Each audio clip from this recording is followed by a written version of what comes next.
Hello and welcome back to Stop and Go F1 Late Night Love Edition. Here we are, a lot later than I expected to be, but it's time to talk about the Mercedes. Now, I've had a busy day today. I went to see Hamilton, the musical.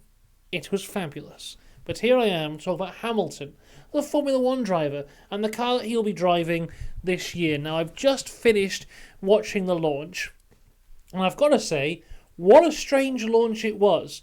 I don't know how it was watching it live, but watching it back, you start the launch and the car's right there. It's like boom, here's the car, but they don't make a big fuss of it like at all. It's almost like the elephant in the room is the car. I guess there's Hamilton and Toto Wolff and George Russell, and they're standing there talking to Radzi, the host.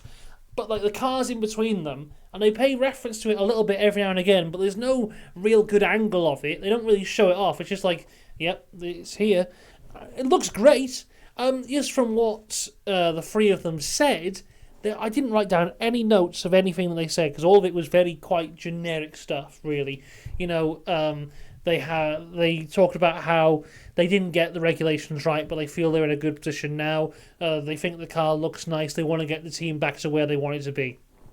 That's about it. Nothing groundbreaking. I don't think they even they mentioned it was Lewis's last year, but they didn't necessarily mention him going to Ferrari. They didn't mention anything like that. It was quite a subdued launch. It was very strange. But shall we just look at the car? Because, you know, this video here has actually wasted more time before seeing the car than the actual launch did. So let's have a look at the car. Here it is. I really like it. I think it looks really nice. It's a great mix of the silver and the black. Now, I think this may be the last Mercedes to have black on it, because I think the black Mercedes is so synonymous with Lewis, of course.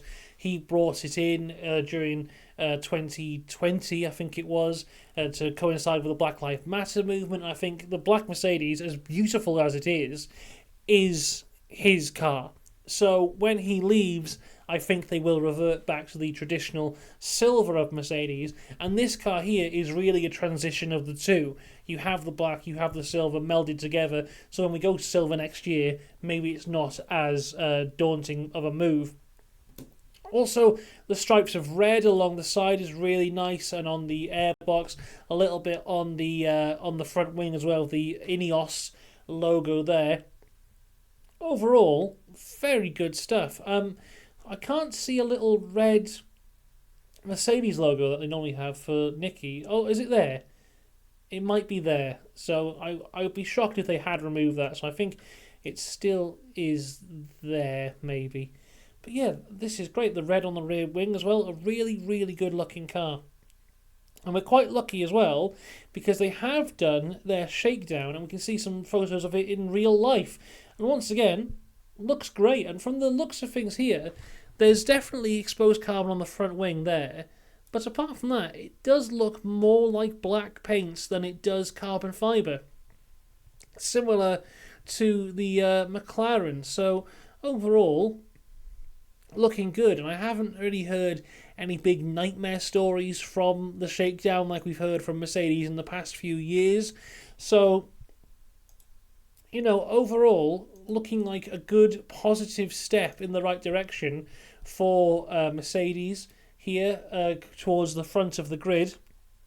But of course, the bigger elephant in the room, rather than the car, is of course that Lewis is leaving. So if this car was a world beater, he wouldn't be going. So I don't expect this car to be at the front of the grid. Maybe it's like best case scenario, I think it will be as good as last year's car was, which, all things considered, was a very good car. Consistently ran very well. They finished second in the Constructors. It's a good result. So, yeah. Not expecting high things for Mercedes, but to stay generally where they are. Really, I don't have much to say about this at all. It's going to be a short video on this one, just because it looks nice. In terms of anything drastically new, in terms of bodywork, it appears that the side pod intakes are a bit different, but I think everyone's side pod intakes are a bit different this year. That seems to be the big thing. So yeah, Sorry for making you wait this long for a video where I don't say anything groundbreaking, but I don't think there's anything groundbreaking to say. It's a very nice Mercedes, a very, very different livery from what they've done before. A real, in a way, it's a Hamilton highlight reel of liveries. It's the two big liveries that he's had in his career to send off his Mercedes career, and I think it'll be a good one for him. So, yeah, there you go. That's what I've got to say. I'll be back tomorrow for the Red Bull launch, which should be fun. The final livery launch of the year. The big question will be, will Christian Horner make an appearance? Are they going to do some kind of big launch like Stake F1 team did or like Mercedes did? Will they just release a little graphic thing like Haas or Ferrari or Aston? Will they make us watch a 2-hour press conference like they did last year? I bloody hope not. That would not be fun. But there you go. Looking good. We'll see how fast it goes this time next week when it'll be the first testing session of the year. That should be a lot of fun. Until then, though, I'll see you tomorrow. Have a good one. I'm going for a nap. Goodbye.